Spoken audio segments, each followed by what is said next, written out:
Welcome to the EdChoice Eligibility Criteria tutorial.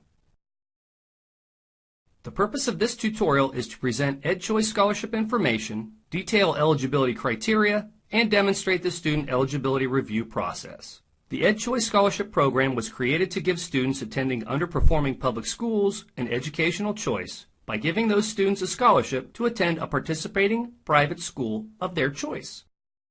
The current EdChoice Scholarship retains this primary eligibility criteria for students currently attending or assigned to attend an underperforming public school. However, legislation has created the EdChoice Expansion Scholarship Program that has a secondary eligibility criteria for specific grade level students not assigned to a designated underperforming public school, but whose family income is at or below 200% of the federal poverty guidelines.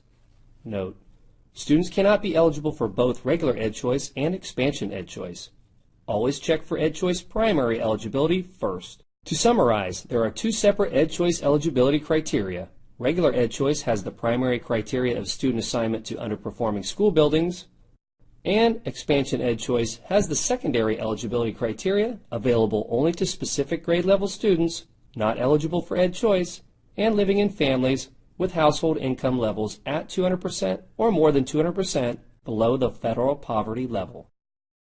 Let's look at these criteria more closely.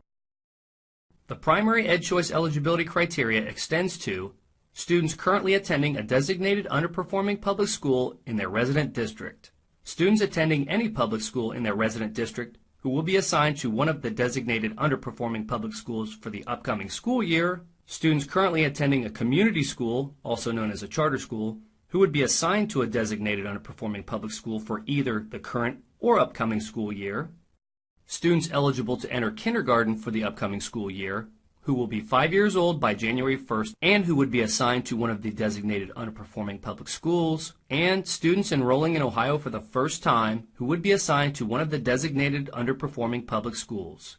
If a student does not meet any of the primary eligibility requirements for the EdChoice Scholarship, then a student may meet a secondary eligibility requirement for the EdChoice Expansion Scholarship. These criteria extend to specific grade level students that have a family household income at or below 200% of the federal poverty guidelines. By law, the EdChoice office may award up to 60,000 EdChoice scholarships to students meeting the primary eligibility criteria. The number of expansion scholarships will be dependent on funding levels established within the state budget. In this tutorial, we will consider a number of student scenarios in which we will review the EdChoice Scholarship eligibility process to determine eligibility conclusions. Note: two documents that are required for the review process include the list of EdChoice designated eligible schools and the EdChoice Eligibility Flowcharts. These documents may be found on the Ohio Department of Education website by searching for the word EdChoice in the search box at the top of the page. Note: the following exemplifies the eligibility process. However, you must use the current building list and current flowcharts for accurate answers. Let's begin. First, identify the student's district of residence, the building they attend, and current grade level. Once you have this information, determine if the student meets one of the 5 potential eligibility situations using the appropriate eligibility flowchart. There are 5 potential student eligibility situations: current public school student, current community school student, current private school student, K through 12 student never enrolled in an Ohio school, and incoming kindergartner. Once the current student status is determined, choose the appropriate flowchart and answer the questions on the flowchart in sequential order to determine if the student is eligible. Note: if the student does not fall under one of the eligibility situations described on the flowcharts, they are not EdChoice Scholarship eligible. In addition, students that reside within the Cleveland Municipal School District are not eligible for EdChoice scholarships. Homeschool students may be eligible only if they have never been enrolled in an Ohio school and are registered with the district as a homeschooled child and would be assigned to an EdChoice designated eligible school for the upcoming school year. In our first example, we have a student named Pat, a second grade student at Clark Elementary in Lincoln Local Public School District.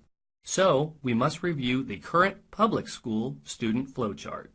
Next, we must determine if Clark Elementary is on the EdChoice eligible list.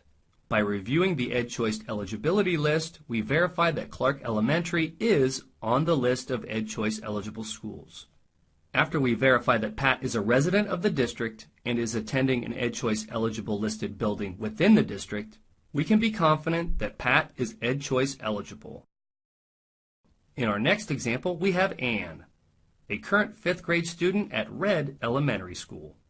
Red is a kindergarten through 5th grade building in Roosevelt Local Public School District. So we must review the current public school student flowchart and then review the list of eligible buildings. Red is not on the list of eligible buildings.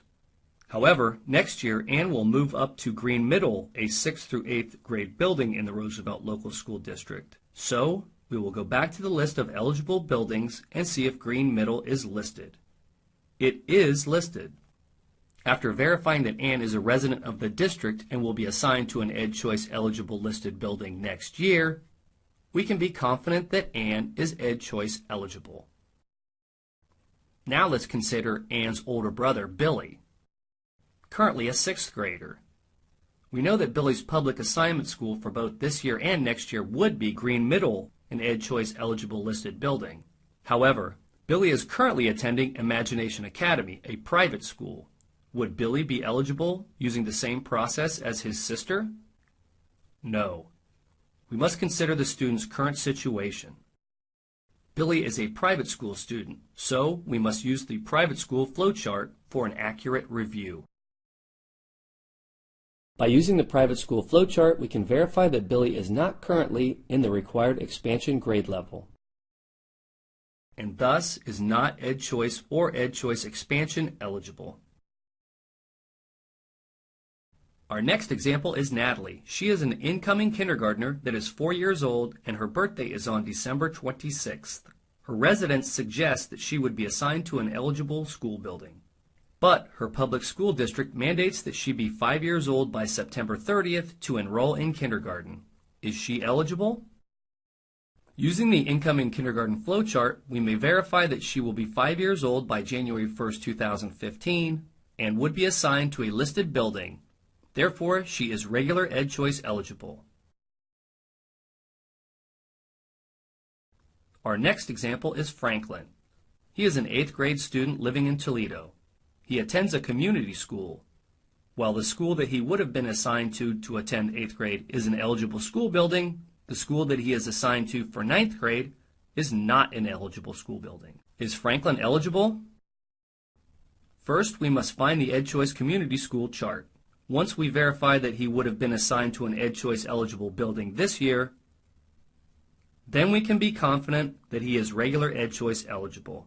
Where he would attend next year doesn't matter. Our next example is Paul, a current 5th grade student attending an eligible school in the Dayton City School District.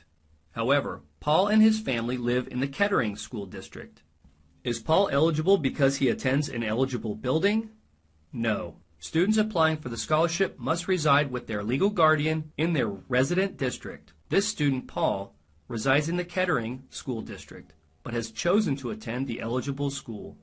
Because Paul is not a resident of the district of the eligible building, he is not eligible for the EdChoice scholarship. Our next student is Maria. Maria and her family have lived in Pittsburgh, Pennsylvania all of her life. She finished out the current school year as a 6th grader in Pittsburgh.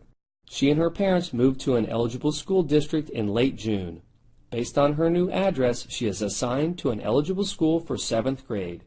Is Maria EdChoice eligible?